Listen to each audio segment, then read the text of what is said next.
Olá, eu me chamo Ramon Santos, sou auditor fiscal do trabalho e coordenador do programa Jovem Aprendiz da Superintendência Regional do Trabalho no Rio de Janeiro.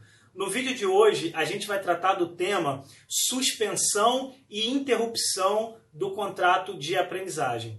A primeira coisa que a gente precisa dizer é a diferença entre suspensão e interrupção.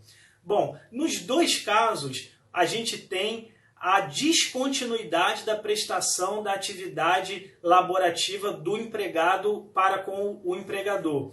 Ou seja, o empregado, tanto na suspensão como na interrupção, não presta atividades nem teóricas nem práticas ao empregador. A diferença básica é que na suspensão, o empregador também não paga salário. Já na interrupção, o empregador paga salário. Vamos ver aqui só alguns exemplos para que isso fique mais claro.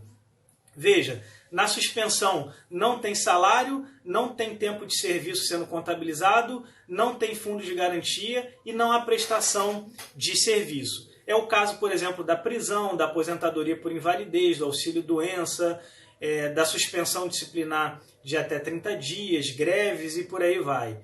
Já na interrupção, também não há prestação da atividade laborativa, porém há salário, há pagamento de FGTS, conta-se o tempo de serviço e, embora não haja prestação dos serviços. Trata-se de faltas justificadas, trata-se de ausências legais que estão previstas no artigo 473 da CLT, férias e por aí vai.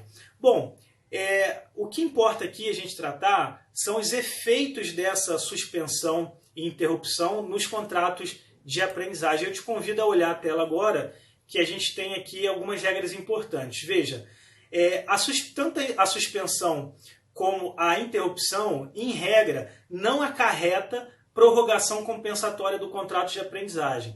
Ou seja, não é porque o contrato foi suspenso ou interrompido que esse período de interrupção e suspensão deve ser compensado ao final do contrato. Isso não acontece via de regra. Esse tempo é simplesmente não considerado para fins do contrato. A data de término do contrato permanece igual.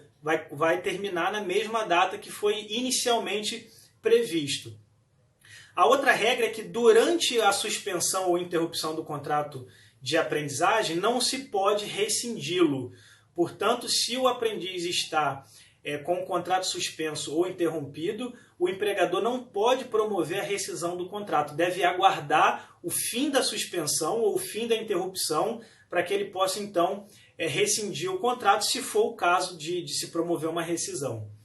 Outra regra importante é que, alcançado o término do contrato de aprendizagem, ou seja, a data inicialmente prevista para aquele contrato encerrar, e se aquele contrato estiver suspenso ou interrompido naquela data, o empregador deve postergar a rescisão até a data em que se encerrar a suspensão ou a interrupção. Isso porque, como nós falamos agora, durante a suspensão e durante a interrupção não se pode falar em rescisão do contrato de aprendizagem.